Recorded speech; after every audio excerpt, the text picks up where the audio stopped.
all, thank you so much for joining us for this wonderful session today, where we discuss about post-MBA careers and the most sought-after field of consulting.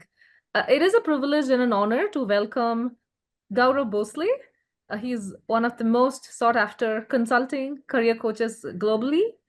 He has placed 750 plus people in MBB, which is McKinsey, Bain, and BCG for short.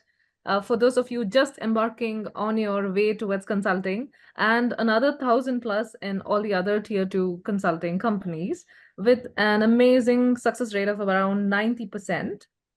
He is also an ICF certified PCC, which is one of the best accreditations for a coach today.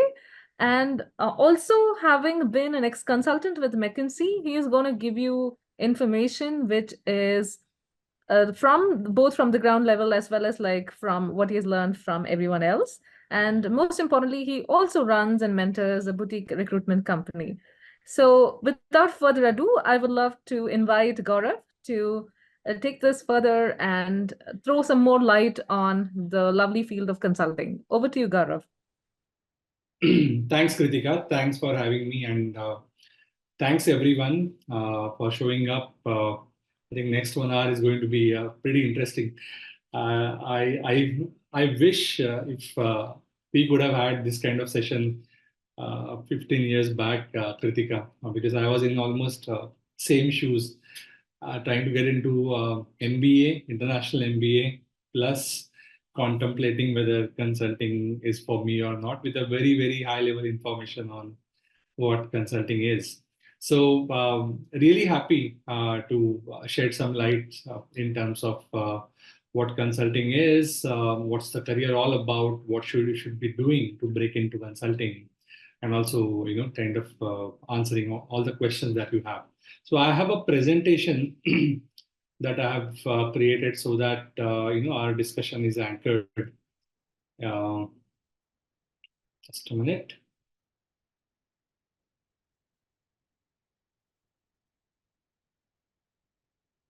Are you able to see the presentation? Yes, yes. Yeah. Okay, great. So I'll run through the presentation as we discussed in a few points. In case there is a pressing question because of which the understanding is getting hampered, please ask the question. No problem at all. I don't get disturbed by that. In case the question can wait, don't forget we have a ample amount of time at the end for the Q&A.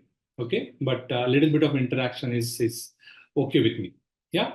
So with that, let me quickly run you through the agenda, right? So I'll start off with what management consulting is in terms of the industry, the career, what exactly consultants do and what they don't, etc. Then we will talk about why management consulting is the most sought after career after MBA. What does it actually give you? What can you get out of it? Thirdly, we talk about what does it take to break into top consulting firm. We all know it's not easy. It has a selection rate of less than 1%. But what exactly you can do to ensure that you are best placed to be in that top 1%? And of course, the fourth part is the Q&A, where I'm happy to take the direct questions from you. Okay. So with that, let's get into the discussion. Very quick introduction. So thanks, Kritika. Already she has introduced me. But yeah, let me very quickly tell you my journey, guys. So I was, again, as I said, in a similar shoes. So I did my engineering, then I was working in a technology firm, and then wanted to do MBA. At that point of time, I got into HEC Paris and did my MBA, then joined McKinsey in Frankfurt. And then next 6 years, I was in strategic consulting, working across around, I would say, 25 plus countries, five continents. I had a really amazing time in consulting. And then since 2014, I've been into coaching. So mainly my focus is career transition coaching, and that too, especially transitions of people into consulting and out of consulting is something that I really love doing. So the credentials are for you to see in on the screen. So we won't talk about it too much. Yes, we also have a recruitment firm, again, specifically targeted to the placements in consulting or placing ex-consultants in a corporate strategy or other roles where consultants are hired. Yeah. Um, so see, it's been 10 years and a lot of consulting hours. And over the years, not just, I've placed people in consulting, but uh, my philosophy has been that this is a tough career, no doubt about it. It's very rigorous, but it's extremely rewarding. Yeah.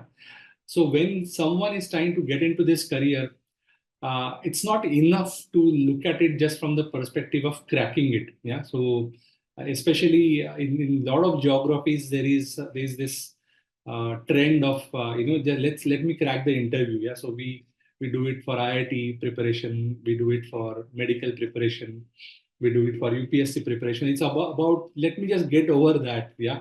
Let me be that part of that 1%. Yeah. But in consulting, I have always believed that the preparation has to be a holistic preparation, right? So it should start from first of all addressing a question of career clarity.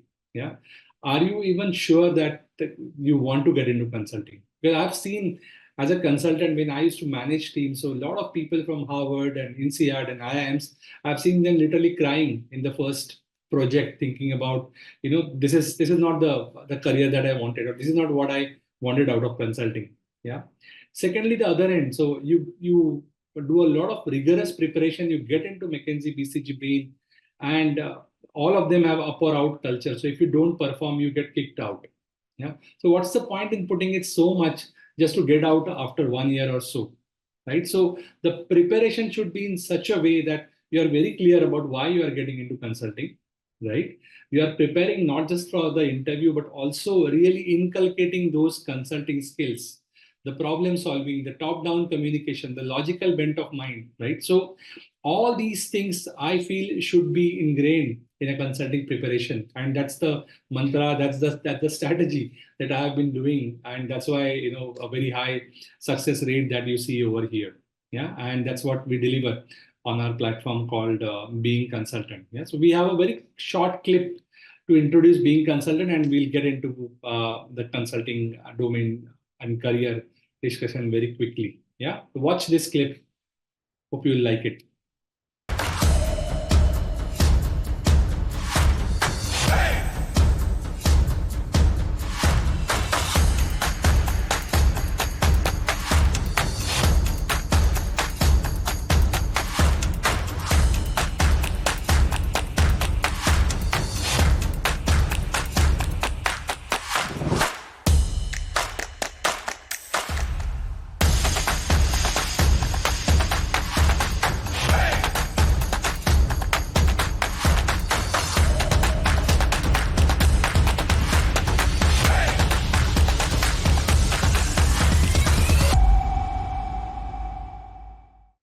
Yeah. So thanks for watching. So what we have, as you can see, is a pretty holistic platform to really help you throughout your consulting career. Yeah. So with that, let's get into first of all what is consulting, because I feel it's so casually used word, right? It's most abused word, consulting, right? So let's understand when we say consulting career, what kind of consulting are we talking about? Okay. So see, remember when we are talking about management consulting, we are talking about any task or any role that is done in this particular format. Okay, so when the client is having a problem, yeah, then they engage a team, they contract that for this particular problem solving, we are engaging you. Yeah, then once you are on board, then you get into the first of all diagnosing the problem, right? Identifying what the problem is. You generate different options, different solutions for the client. Not just that, but you convince the client that you know what, some of these problems, some of these solutions are apt for you, you should implement it. Yeah. And also in some cases you help implement some of those solution to the client, and then you disengage. Okay, so the role that gives you access to this entire loop yeah, is the kind of consulting role that we are talking about. Why am I saying this? Is because a lot of time, yeah, people mistakenly uh, call some other stuff consulting as well. I wouldn't say it's a mistake because consulting is anyway the generic term. Yeah, so consulting is basically collaborative problem solving. If you think from a communication theory perspective, right? So that's why even in India, if you see the guy who has a real estate agent, right? He calls himself real estate consultant, right? So because of there's a collaborative problem solving over there as well, right? So what the problem solving or the role that we are referring to over here is something like this, which is management consulting. We are not talking about the technology companies when they hire people for any off-role kind of a task, yeah, and they call themselves consultants. We are not talking about that. Plus, a lot of people give advisory in a mentor role, so they are experts and they tell you this is to be done. Yeah, we are not talking about that consulting. Yeah, we are talking about management consulting, which McKinsey, BCG, Bain, or some of the big fours do.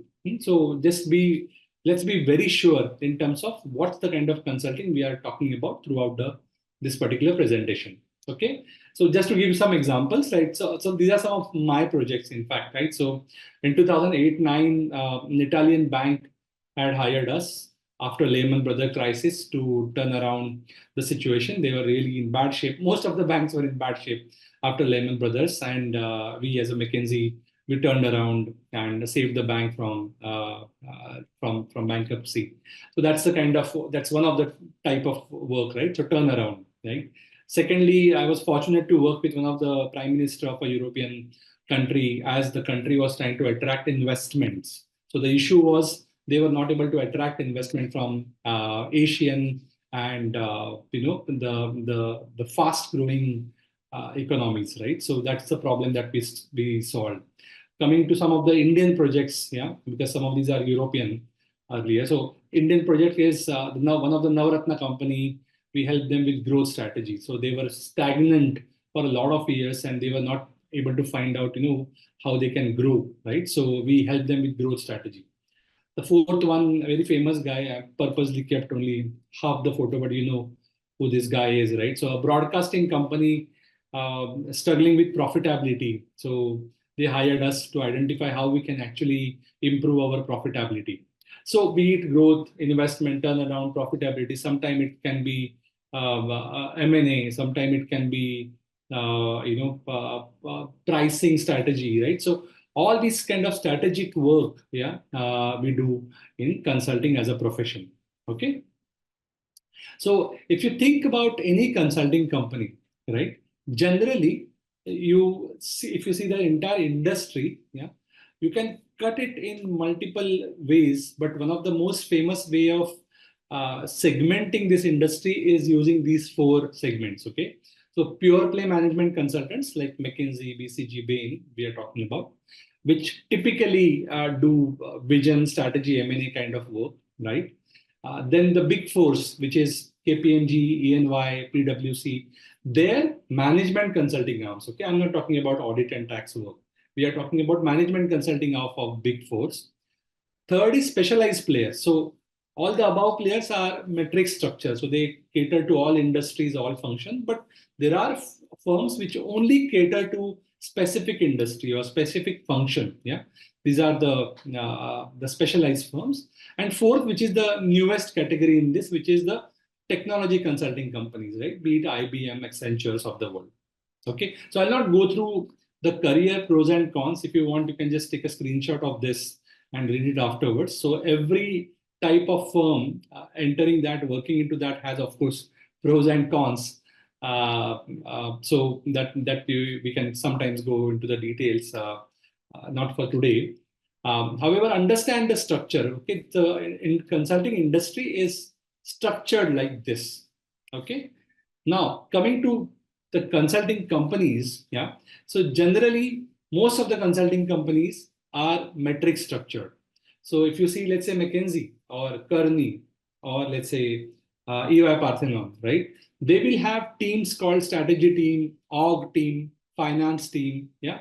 At the same time, they will also have team which are catering to specific industries. So banking and financial services, communication, pharma, retail, etc. Right. So any consulting company that we are talking about has a metric structure, and of course, all this has implication on your career, right? So if you are coming from a particular industry perspective, then you know that there is an industry practice which aligns with you. Now, how you can use it, there are multiple ways. I'll not get into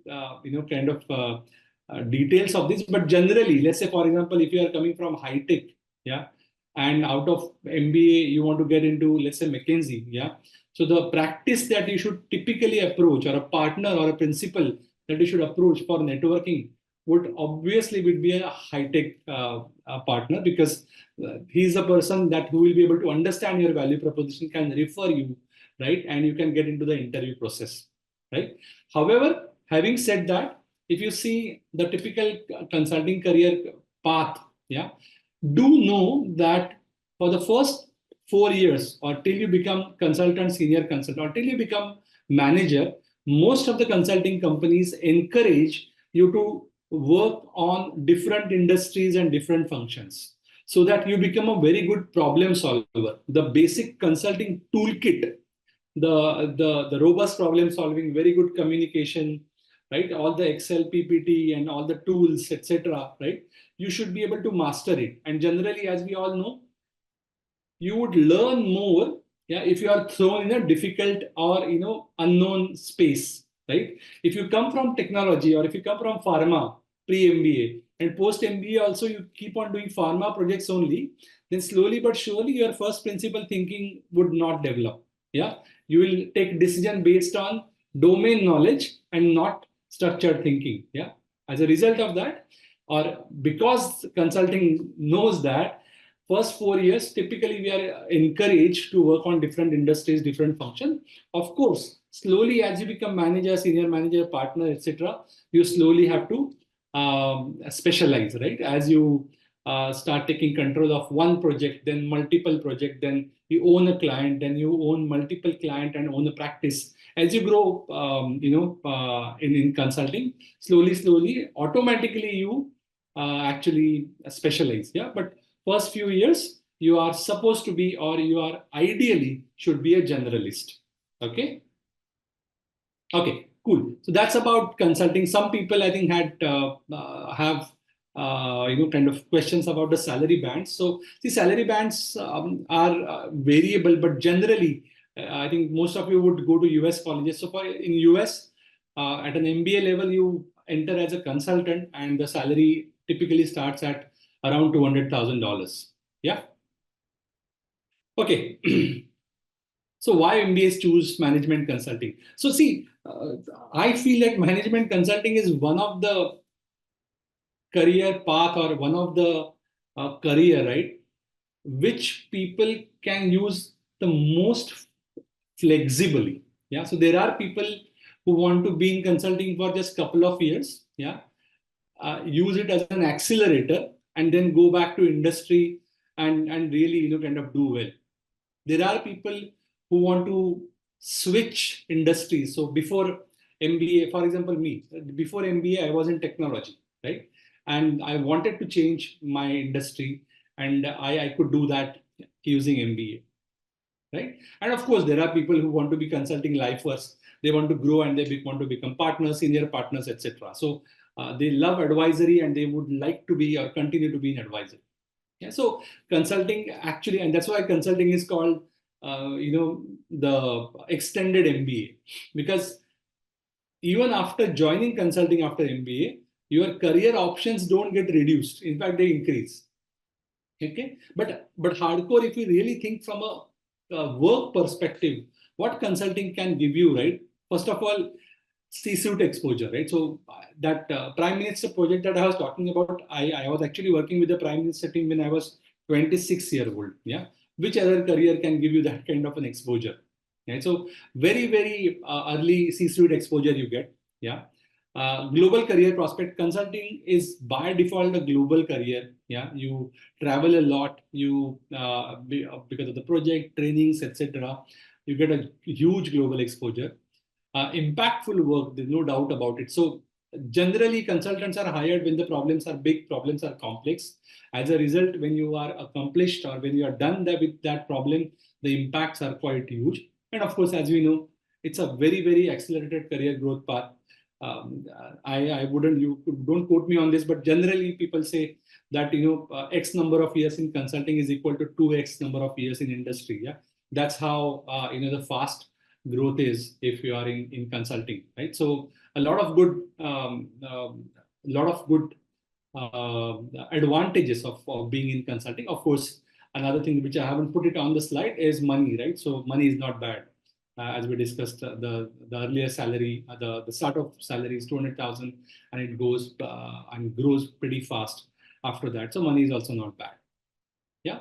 So if this so much is so good, right, in consulting, right, then let's talk about how to crack into it, because as we all know, it's difficult. Yeah, it's a competitive field. It's difficult to crack into it. So at this point of time where you are, right, I feel there are two things that you need to do. First of all, choosing the right college. Yeah, for which I'm sure Kritika and her team is already helping you, and I don't want to spend time on that. Yeah, but then the second thing is starting early and doing structured preparation. That's extremely important. Yeah, and this is see this is a little bit sad stat. Yeah, but that's reality. That if you generally talk about people who are starting MBAs, and if you ask them how many of them want to get into consulting, you will see around 60 to 70% actually want to get into consulting. How many of them actually end up being in top consulting companies?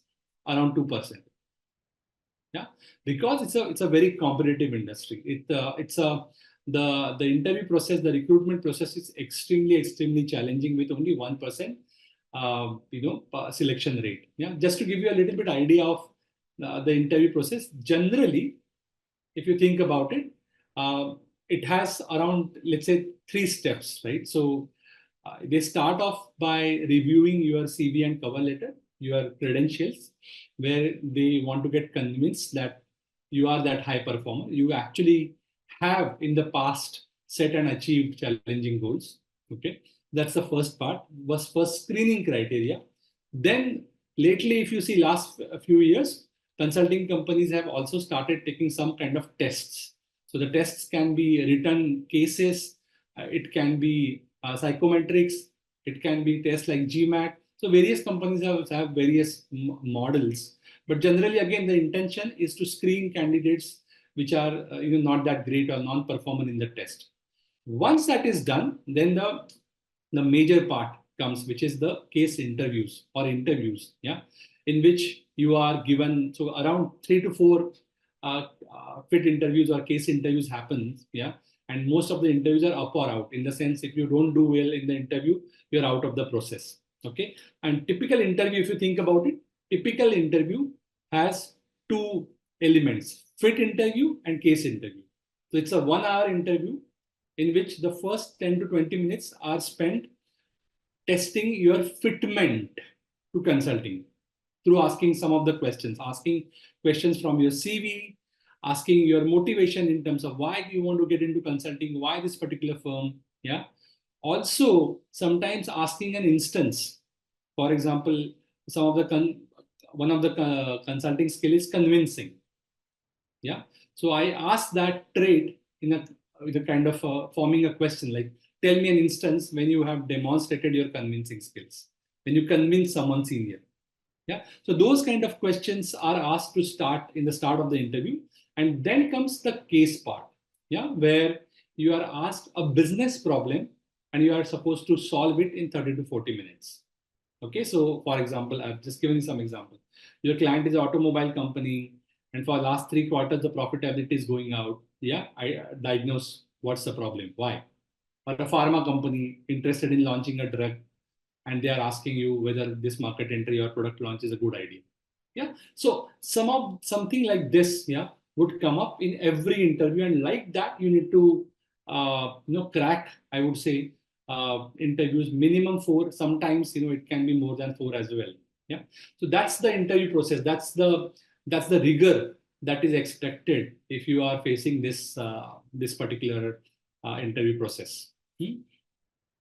And so generally, we talk about around 200 hours of preparation that is required, 50 plus cases. So the case that we are talking about, or a case practice, yeah, generally the thumb rule is if you haven't done more than 50 cases, then you shouldn't even apply or shouldn't even get into the interview process. Yeah, that's the kind of readiness that is required on the fit. Sorry, on the case. Also on the fit part, all the there are some questions that you really need to prepare in advance. You can't just say, the case is coming, the fit questions are coming to me from my own personality, from my own CV. Yeah, why to prepare? No, there is a way to answer every fit question. Yeah, and we need to be really, really prepared so that you demonstrate your structured communication. You demonstrate, your ability to market yourself. Yeah, so fit interview also needs a preparation, and of course CV. So the CV needs to be prepared in a consulting format. So there is a way in which consultants write CV, and we are also supposed to prepare like that. So fit preparation, case preparation, CV preparation, all these things are required. Yeah. And again, as I always feel that you need to start this preparation ASAP, early. Yeah. If you think about, because the first of all, the process is rigorous and it's so competitive these days, right? That if you leave it to, kind of too late, yeah, then you come under pressure. Some of these quotes from the clients I've already put in, right? So what happens generally is, right, if you start after joining an MBA or too late into the MBA, right, so you don't get time to prepare for the cases. You can't do enough cases, right? Because first couple of months you only take in adjusting to new cultures, new way of learning, etc. Right? And in 2 months you will realize quickly, the internship application for consulting will start, and those who haven't started anything, right, they'll find themselves completely confused. Now I have no time to prepare CV, no time to prepare case. Okay, so that's the risk that you run. Also the case partner. So when we are talking about doing case practices, one is doing some cases with the coach to understand how it is done, but then a lot of these things you need to practice with your peers. And generally what happens once you join MBA, you will realize, when you join the consulting clubs and the consulting groups, etc., generally people would like to practice with somebody who is at least at the same level as them or better than them. So if you start late, then it's also a problem to find a practice partner, because others have, kind of gone ahead in the preparation. That's why it's very important to start early, at least do the foundation part. Yeah. So there's a methodology, there is a structure to this madness, and we prefer, or we really recommend taking this 5-step approach. Yeah. So we always think that we should start off with foundation, which is the three things that we are talking about. Really knowing the nitty-gritties of how to crack a case or solve a case problem. Okay. The fit interview, at least top 10 most frequently asked questions in the fit part you should prepare, and you should have your CV and CL ready. Okay.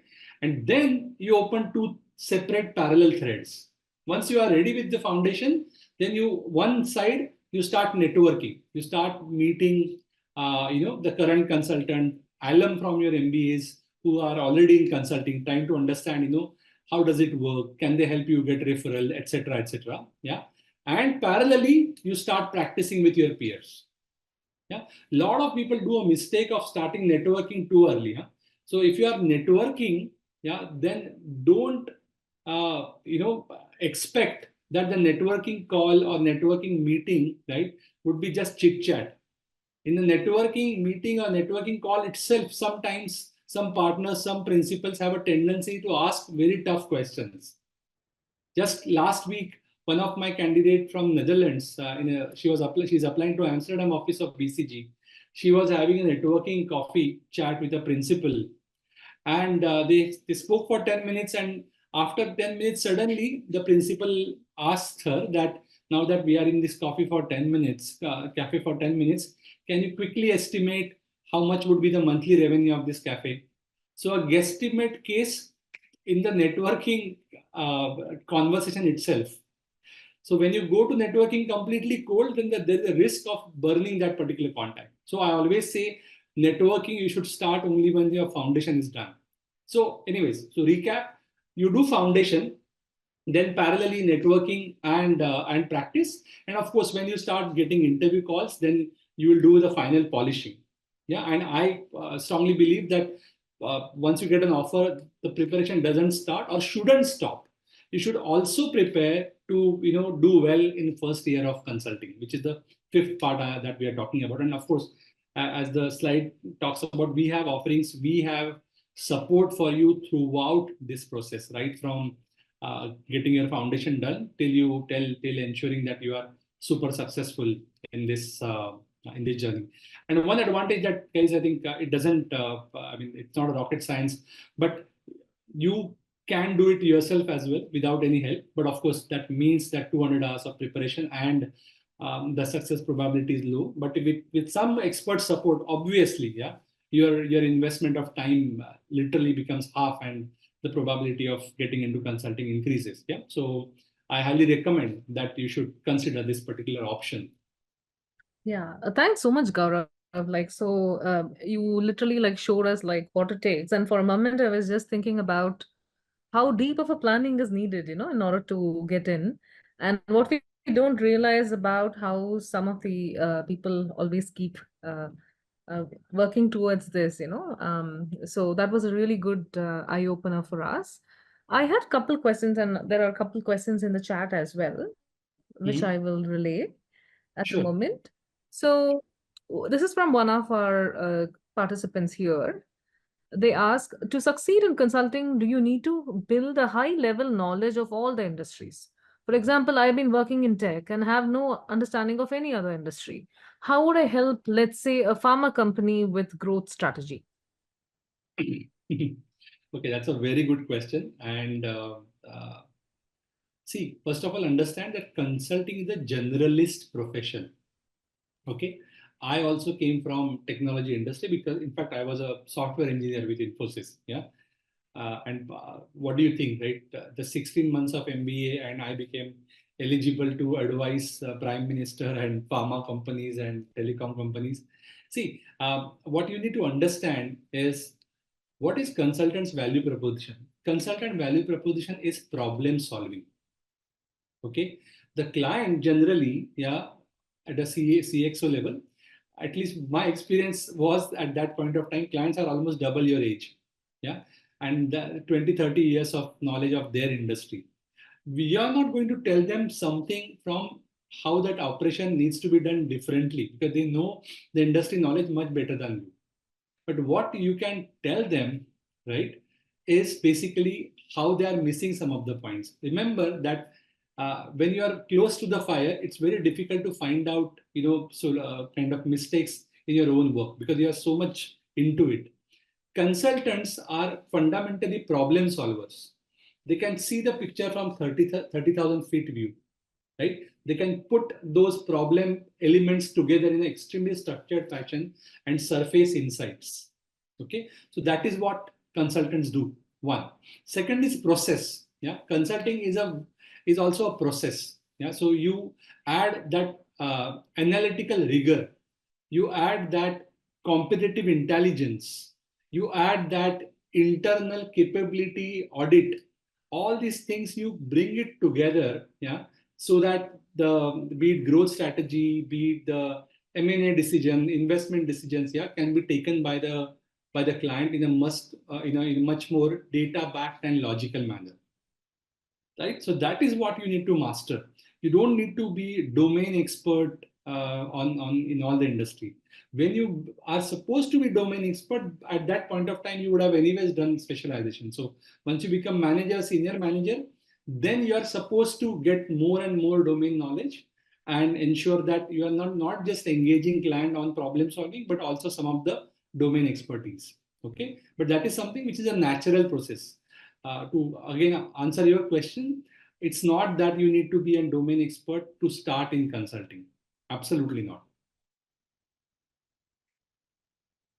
Yeah, that clarifies a lot of things. See, I had a couple questions here.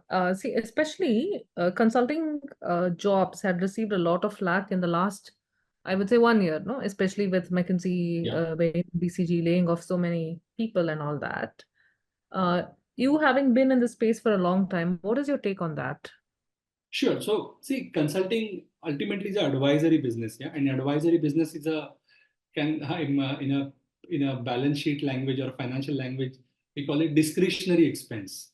Okay, so basically, whenever there is a upturn, yeah, we are the first one to get hired, but whenever there is a downturn, we are the first one to get fired. Okay, because I mean under cost cutting. So this is cyclical. This is always going to happen, right? But the best performers always stay on. And of course, if something negative happens in terms of because of the downturn, then there is always a next upturn. Okay, so this is the nature of the industry. Okay, and yeah, I mean we are in a social media uh, era, right? So even one thing happens, right, it gets blown out of the proportion.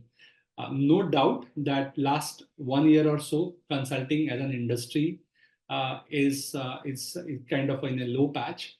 However, it picks it up, and we are now almost 2007 onwards have been involved in consulting industry in some way or the other, and I have seen 2 3 downturns, but it always bounces back.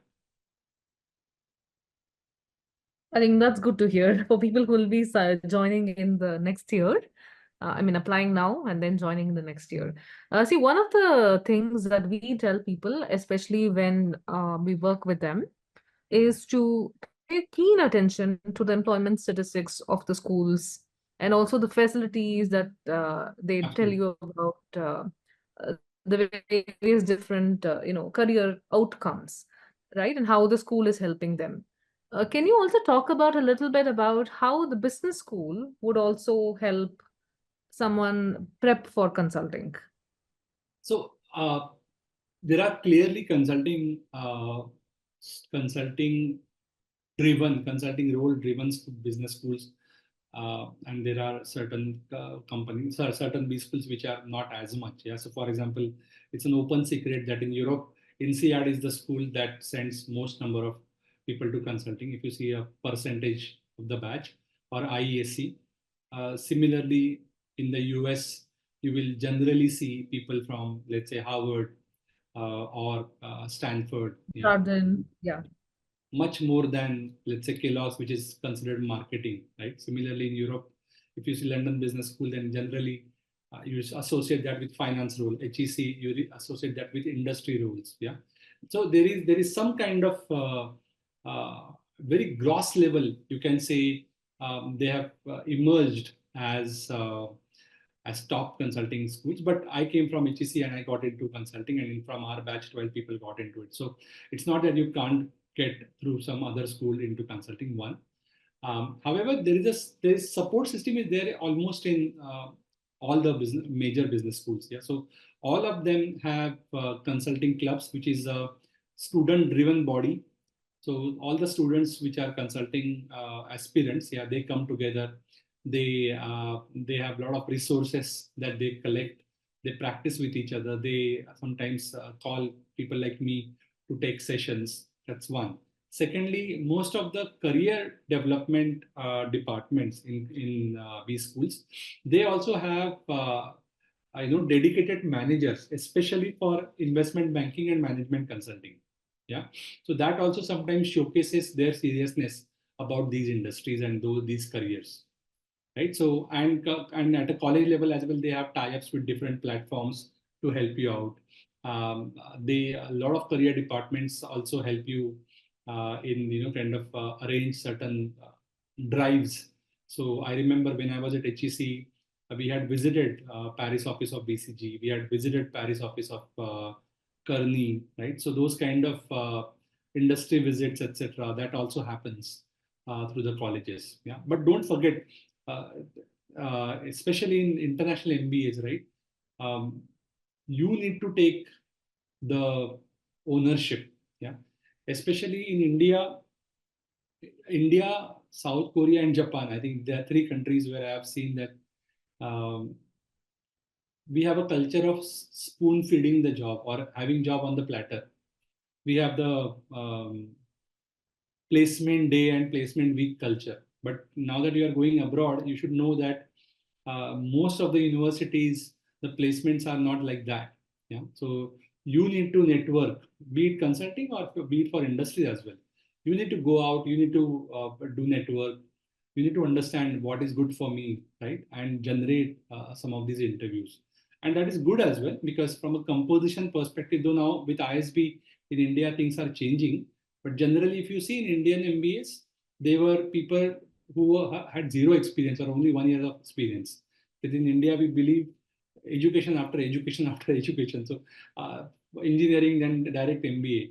So for them, it was okay. But in international MBA, generally you have people with 4, 5 and more years of experience. And as a result, they also have a say.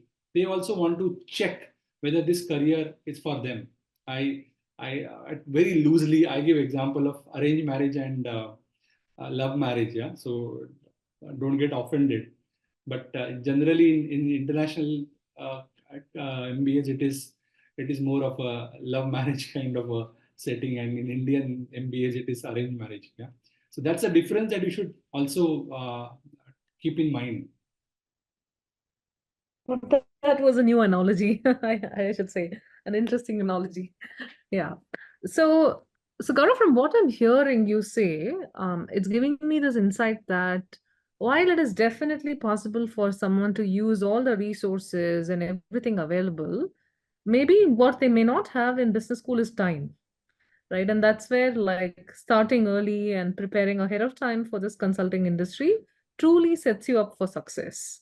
Yeah, and one thing I probably forgot to tell you guys, that if you ask any consulting coach, they will tell you this, that the best way of getting into consulting is through internship, the easiest way.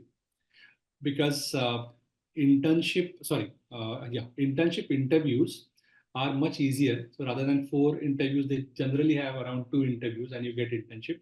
The level of case also is a little bit easier because they know your MBA is not yet over. So it's not that you have been taught all the corporate finance and all that stuff, right? And internship to placement offer conversion in IB and consulting is very high, 70-80%. So if you do very good job in internship, then you secure the consulting offers without having to then apply for a full-time role when you are close to the MBA end and you are already tensed and all the financial pressure and all that stuff. So it's not a bad idea to already secure it through internship. Now internships come like very quickly. Yeah, and generally when people join MBA and in 2, 3 months time, when the this winds of case cracking preparation etc start. Yeah, if you haven't started already, then you kind of lag behind.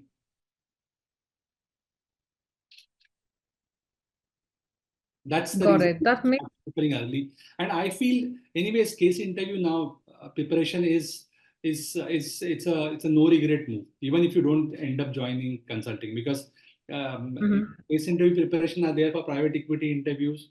There are at least one case will happen in investment banking, a leadership development program, Unilever, Procter and Gamble, Visa, DHL. Yeah, all the leadership development program will have casing. Apple introduced casing 3 years back, so Apple process has two cases. Google interview has it. Tesla interview has it. So case interview as a skill, anyways, you need to develop. Yeah. So Mm. why not start early is what I feel. And while you are doing the casing, and what I have seen in my clients at least is, because they grasp some of the basic business concepts even before starting the MBA, their MBA performance also then improves. Yeah. Got it. Excellent. So, as we are, probably coming to the close of the session, what would be your parting advice to somebody, who's preparing for both MBA, like applications, which also takes a lot of time, as well as this, preparing for consulting? So I think the advice is already been given, but couple of things. One is career clarity is extremely important, right? So what you want to do, right? Don't kind of blindly. go for something. Yeah, you need to really take a data back and informed decisions, right, on the career. And if you want to get into consulting, then as that one of the slides suggested, yeah, focus on the consulting colleges, MBA schools, right, and start preparing as early as you can. Okay. Right. Thank you so much, Gaurav, for this wonderful session where we got a lot of clarity into what it takes to get into consulting and to stay there, actually, and work on some interesting projects.